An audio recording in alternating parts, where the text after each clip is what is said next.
ಮಾಡ. ಒಬ್ಬ ಮನುಷ್ಯ ಬಂದು ಕೇಳ್ತಾನೆ, ನನಗೊಂದಿಷ್ಟು ಜೀವನದೊಳಗೆ ಸುಖ, ನೆಮ್ಮದಿ, ಸಮಾಧಾನ ಬೇಕು ಪ್ರಭುವೇ ಅಂದಾಗ ಅಲ್ಲಮ್ಮ ಹೇಳ್ತಾನ, ಅವ ಏನ್ ಅವನಿಗೆ ನಿನ್ನ ಮನಿ ಬದಲು ಮಾಡು, ವಾಸ್ತು ಚೇಂಜ್ ಮಾಡಂತ ಹೇಳಿಲ್ಲ. ನಮ್ಮಂತವ್ರ ಹತ್ರ ಬಂದಿದ್ರೆ ಕಿಟಕಿ ಚೇಂಜ್ ಮಾಡು, ಬಗಲ್ ಚೇಂಜ್ ಮಾಡಂತ ನಾವ್ ಹೇಳ್ತಿದ್ವಿ. ಅಲ್ಲಮ್ಮ ಪ್ರಭು, ನಿನಗೆ ನೆಮ್ಮದಿ ಬೇಕಾಗಿದ್ರ ಮನಿ ಬಾಗಿಲು ಚೇಂಜ್ ಮಾಡೋದಲ್ಲ, ನಿನ್ನ ತಲೆಯಾಗ ಏನು ತುಂಬಿಕೊಂಡು ಸ್ವಲ್ಪ ಖಾಲಿ ಮಾಡೋ, ಇದು ಅಧ್ಯಾತ್ಮ ಅಂತ ಅಲ್ಲಮ್ಮ ಹೇಳಿ ಕಳಿಸ್ತ. ಒಂದು ಶಬ್ದದ ಮೇಲೆ ಒಂದು ವಚನವನ್ನೇ ಬರೆದ, ಬಯಲು ಬಯಲನೆ ಬಿತ್ತಿ ಬಯಲು ಬಯಲನೆ ಬೆಳೆದು. ಬಳಸಿದ್ದು ಒಂದೇ ಶಬ್ದ, ಒಂದು ವಚನ ಬರದ ಅಲ್ಲಮ್ಮ.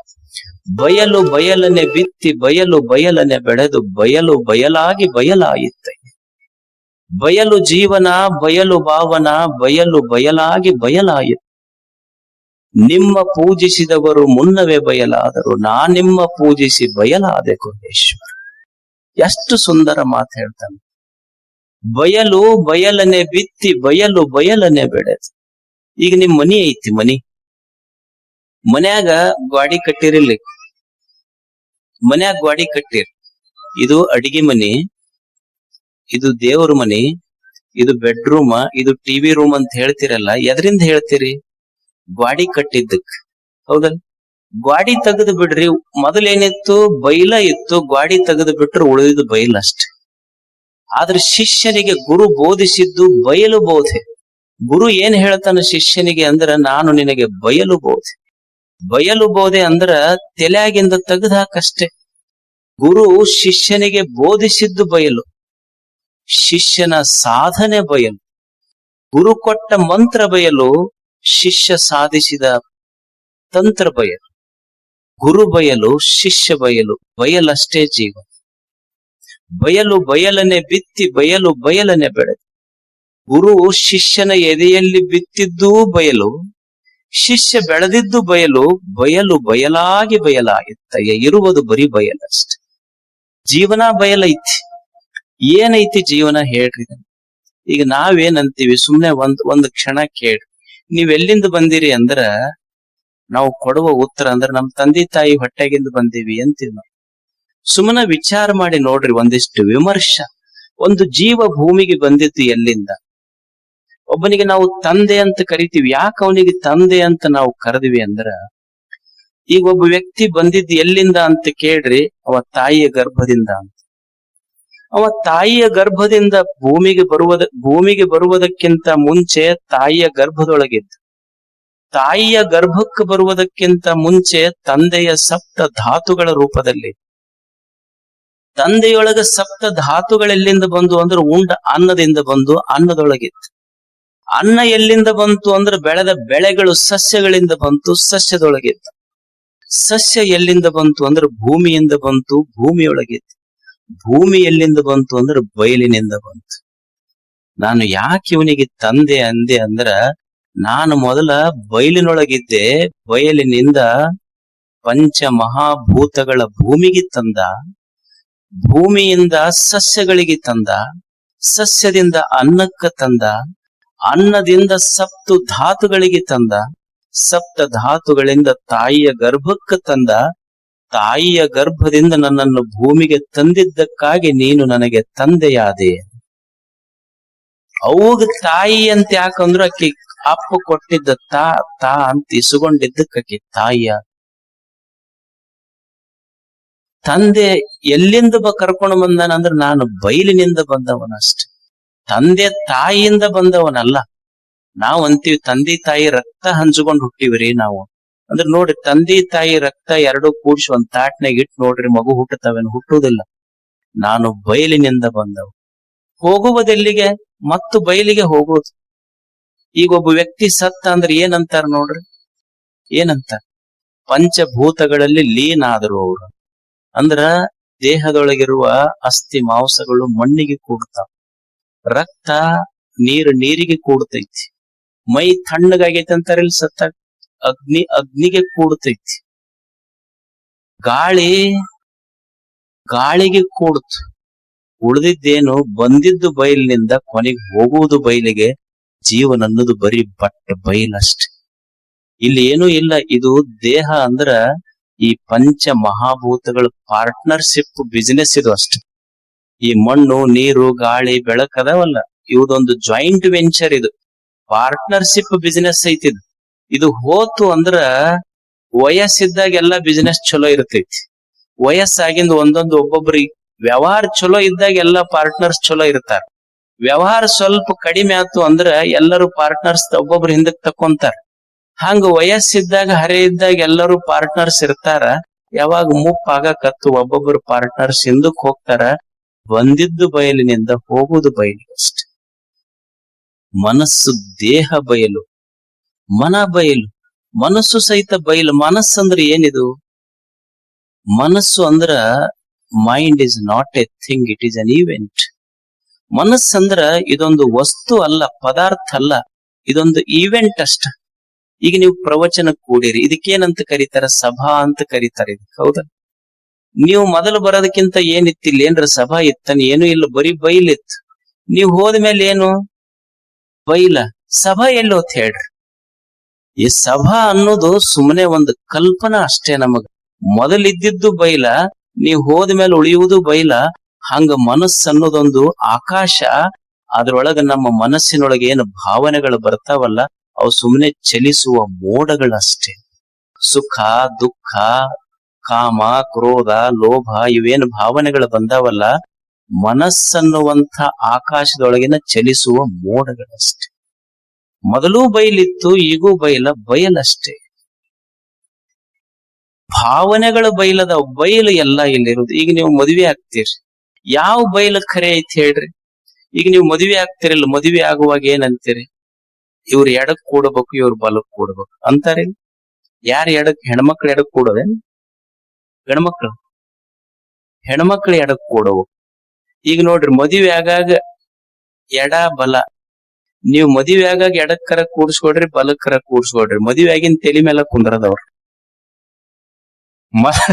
ಮೊದಲಷ್ಟ ಎಡ ಬಲ ಆತ್ ಬಿಡ್ರಿ, ಈಗ ಎಡಕ್ ಕುಂಡ್ರಸ್ಕೊಂಡ್ರ ಅಂತ ತಿಳಿರಿ. ಮದುವೆ ಆಗಿಂದ ಎರಡು ಹೊಡೆದಾಡಕತ್ತು. ಅವಾಗ ನೀ ಎಡಕ್ ಬಂದ್ ಹೊಡಿ ಅಂತ. ಎಡಕ್ಕಲ್ಲ, ಹೆಡಕಿ ಹೊಡಿತಾನಟ. ಯಾವಾಗ ಸಿಗತೈತಿ ಅದು? ಸುಮ್ಮನಷ್ಟ ನಮ್ಮ ಕಲ್ಪನೆ. ಎಡ ಬಲ ಅನ್ನೋದು ಏನಿಲ್ಲ, ಇರುವುದು ಬಯಲೈತಿ ಅಂತ ಅಲ್ಲಮ್ಮ ಹೇಳ್ತಾನೆ ಇದನ್ನಷ್ಟ. ನಾವು ಆ ಜಾತಿಯವರು, ಈ ಜಾತಿಯವರು ಎಲ್ಲೈತಿ? ಇಲ್ಲ. ನಾನು ಈ ಭೂಮಿಗೆ ಬರುವಾಗ ಯಾವುದೋ ಆಸ್ಪತ್ರೆಯೊಳಗ ಒಬ್ಬ ಹೆಣ್ಮಗಳ ನರ್ಸ್ ನನಗ ಹೆರಿಗೆ ಮಾಡಿಸ್ಕೊಂತಾಳಲ್ಲ, ನಾ ಏನ್ ಕೇಳಿ ಬಂದಿನೇನ್? Which caste from? ನೀ ಯಾವ ಜಾತಿಯವಳು ಅಂತ ಕೇಳಿನೇನ್? ಅಥವಾ ನಮ್ಮ ಜಾತಿಯವ್ರಿದ್ರ ಅಷ್ಟ I will come out of, otherwise I will go back. ಹಂಗೇನ್ರ ಮಗು ಹೇಳೈತೇನ್? ಅಂದ್ರ ತಾಯಿಯ ಗರ್ಭದಿಂದ ನಾನು ಬರುವಾಗ, ಹುಟ್ಟುವಾಗ ಹೆರಿಗೆ ಮಾಡಿಸ್ಕೊಂಡವ್ರ ಜಾತಿ ಕೇಳಿಲ್ಲ. ಈ ಭೂಮಿಯನ್ನು ಬಿಟ್ಟು ನಾ ಹೋಗುವಾಗ ಯಾರು ಎಲ್ಲೋ ಆಕ್ಸಿಡೆಂಟ್ ಆಗಿ ಬಿದ್ದು ಸಾಯುವಾಗ ಯಾರು ಗುಟಕ್ ನೀರ್ ಹಾಕ್ತಾರಂತ ಹಾಕವ್ರ ಜಾತಿ ಕೇಳಿಲ್ಲ. ಹುಟ್ಟಿದಾಗ ಹುಟ್ಟಿನೊಂದಿಗೆ ಬರದ ಜಾತಿ, ಸಾಯುವಾಗ ಸಾವಿನೊಂದಿಗೆ ಬರದ ಜಾತಿಗಳು ಮಧ್ಯದೊಳಗೆ ಬಂದು ನಮ್ಮ ಸಮಾಜ ಕೆಡಿಸಿಟ್ಟು ಅಲ್ಲ. ಅದಕ್ಕೆ ಜೀವನ ಕಟ್ಟಬೇಕಾದ್ರೆ ಜಾತಿ ಮೇಲಲ್ಲ, ನೀತಿಯ ಮೇಲೆ ಜೀವನ ಕಟ್ಟಬೇಕನ್ನುವ ಸತ್ಯ ತಿಳ್ಕೊಳ್ಳಿ. ಇಲ್ಲ ಅಷ್ಟೇ ಚಪ್ಪಾಳಿ ಬಡಿತೀವ್ರಿ, ಹೋಗಿಂದ ಮತ್ತದೇ ಹೋಗ್ತದೆ. ಅಂದ್ರ ಅಲ್ಲಮ ಹೇಳುದು ಇದು ಇಲ್ಲಿರುವುದೆಲ್ಲ ಬರೀ ಬಯಲಷ್ಟೆ. ಎಲ್ಲವೂ ಬಯಲೈತಿ. ಹಂಗ ತುಂಬ್ಕೊಂತ ಹೋಗೋದು, ಖಾಲಿ ಮಾಡ್ಕೊಂತ ಹೋಗೋದು ಏನದ? ಇಲ್ಲಿ ಬರೀ ಬಯಲಷ್ಟೆ. ತುಂಬ್ಕೊಂತ ಹೋದ್ವಿ ಸಂಸಾರ, ಖಾಲಿ ಮಾಡ್ಕೊಂತ ಹೋದ್ವಿ ಸನ್ಯಾಸ. ಇಷ್ಟ ನೆನಪಿಡೋದು. ತಲೆಯಾಗಿ ಏನಾರ ತುಂಬ್ಕೊಂಡ್ವಿ ಸಂಸಾರ, ಇದ್ದಿದ್ದು ಖಾಲಿ ಮಾಡಿದ್ವಿ ಸನ್ಯಾಸ. ಈಗ ಮನ್ಯಾಗ ನೀವು ಬಜಾರ್ಕ್ ಹೋಗ್ತಿರ್ತೀರಿ ನೋಡಿ, ಹೋದ್ರೆ ಸುಮ್ಮನೆ ಬರುದಿಲ್ಲ, ಏನಾರ ಒಂದ್ ಹಿಡ್ಕೊಂಡ ಬರ್ತೀರಿ, ಬೇಕೋ ಬೇಡ ಗೊತ್ತ. ಒಬ್ಬ ಯಜಮಾನ ಬಜಾರ್ಕ್ ಹೋದ್ರೆ ಒಟ್ಟು ಹೆಂಡತಿ ಕೈ ಬಿಟ್ಟು ಅಡ್ಡಾಡ್ತಿದ್ದ. ಅವ ಹೆಂಡತಿ ಕೈ ಹಿಡ್ಕೊಂಡ ಅಡ್ಡಾಡ್ತಿದ್ದ. ಅವ್ರ ಫ್ರೆಂಡ್ ಕೇಳದ್, ನೀ ಎಷ್ಟರ ಪ್ರೀತಿ ಮಾಡತ್ತೀಯೋ? ನಾವೆಲ್ಲ ನಿಮಗ್ ರೊಮ್ಯಾಂಟಿಕ್ ಕಪಲ್ ಅಂತ ಕರಿತೀವಿ. ಎಷ್ಟರ ಪ್ರೀತಿ ಮಾಡ್ತೀಪ್ಪ ನೀನು? ಬಜಾರ್ಕ್ ಹೋದ್ರೆ ಹೆಂಡತಿ ಕೈ ಹಿಡ್ಕೊಂಡ ಹೋಗ್ತೀನಿ. ಅವ ಅಂದ, ಯಾಕರ ಇಷ್ಟು ಕೈ ಹಿಡ್ಕೊಂಡು ಹೋಗ್ತಿ? ಅಷ್ಟು ಪ್ರೀತಿ ಮಾಡ್ತೀಯ ನೀ ಹೆಂಡತಿ? ಹೆಂಡತಿ ಮೇಲಿನ ಪ್ರೀತಿ ಎಲ್ಲೋ ಬಿಟ್ರೆ ಶಾಪಿಂಗ್ ಹೋಗ್ಕೊಳಕ್, ಬಿಟ್ರೆ ಶಾಪಿಂಗ್ ಹೋಗ್ಕೊಳಕ್. ಅದು ಪ್ರೀತಿಯಿಂದ ಅಲ್ಲ, ಬಿಟ್ರೆ ಪಾಕೆಟ್ ಖಾಲಿ ಆಗತ್ ನನ್. ತಗೋಂತ ಹೋಗೋದು, ತುಂಬ್ಕೊಂತ ಹೋಗೋದು, ಖಾಲಿ ಮಾಡ್ಕೊಂತ ಹೋಗೋದಷ್ಟೆ. ಅದಕ್ಕೆ ಮನುಷ್ಯ ಕಲಿಯುವುದೇನಂದ್ರ ಬಯಲು. ಅಲ್ಲಮ ಹೇಳಿದ್ದು ಬಯಲಷ್ಟೆ. ಈಗ ಒಂದು ಗಡಿಗೆ ಇರ್ತೈತಿ, ಗಡಿಗೆ ಒಳಗೂ ಬಯಲೈತಿ, ಹೊರಗೂ ಬಯಲೈತಿ. ಗಡಿಗೆ ಒಳಗೂ ಬಯಲೈತಿ, ಹೊರಗೂ ಬಯಲೈತಿ. ಗಡಿಗೆ ಒಡಿತು ಅಂದ್ರ ಆ ಬಯಲೊಳಗ್ ಹೋಗ್ತಷ್ಟೆ. ಹಂಗ ಮನುಷ್ಯನ ದೇಹ ಅನ್ನೋದೊಂದು ಗಡಿಗಿದು. ಇದ್ರೊಳಗ ಜೀವ ಅನ್ನುವುದೊಂದು ಬಯಲು, ಹೊರಗ ದೇವ ಬಯಲು. ಗಡಿಗೆ ಒಡಿತು ಅಂದ್ರ ಜೀವ ದೇವ ಅನ್ನುವ ಭಾವ ಮರೆಯಾಯಿತು ಅಂದ್ರ ಉಳಿಯುವುದು ಬಟ್ಟ ಬರೀ ಬಯಲು ಗುಹೇಶ್ವರ, ಬರೀ ಬಯಲಷ್ಟೆ. ಅದಕ್ಕೆ ತಲೆಯೊಳಗ ಹಾಕೊಳ್ಳೋದೇನು ಅಂದ್ರೆ ಏನೂ ಅಲ್ಲ, ಜೀವನ ಅಂದ್ರ ಬರೀ ಬೈಲ. ಇಷ್ಟ ನೆನಪಿಟ್ಕೊಂತ ಹೋಗೋದು. ಇವತ್ತು ಏನ್ ನೆನಪಿಡೋದು ಅಂದ್ರ ಜೀವನ ಅಂದ್ರ ಬೈಲಪ್ಪ. ಮನಿಗ್ ಹೋಗೋದು, ಮನಿ ನೋಡುದು ಬೈಲೈತಿ ಅನ್ನೋದು. ಮನ್ಯಾಗ ಹೆಣ್ಮಕ್ಳು ಚಹಾ ಮಾಡಿ ಕೊಡ್ತಾರ, ಇದು ಬೈಲ್ ಅನ್ನೋದಷ್ಟೆ. ಅವ್ರೊಂದ್ ಸ್ವಲ್ಪ ಮುಖ ಕಿವುಚ್ತಾರ, ಇದು ಬೈಲ್ ಅನ್ನೋದು. ಅವ್ರೊಂದ್ ಸ್ವಲ್ಪ ನೀನು ಸಕ್ರಿ ಕಡಿಮೆ ಆಗೈತಲ್ಲ ಅಂದಿ ಅಂದ್ರ ತಂದಿಟ್ಟಿ ಏನಂತ ಶಬ್ದ ಬಂದು ಅಂದ್ರ ಈ ಶಬ್ದಗಳು ಬೈಲ, ಅವರೂ ಬೈಲ, ನಾನು ಬೈಲ.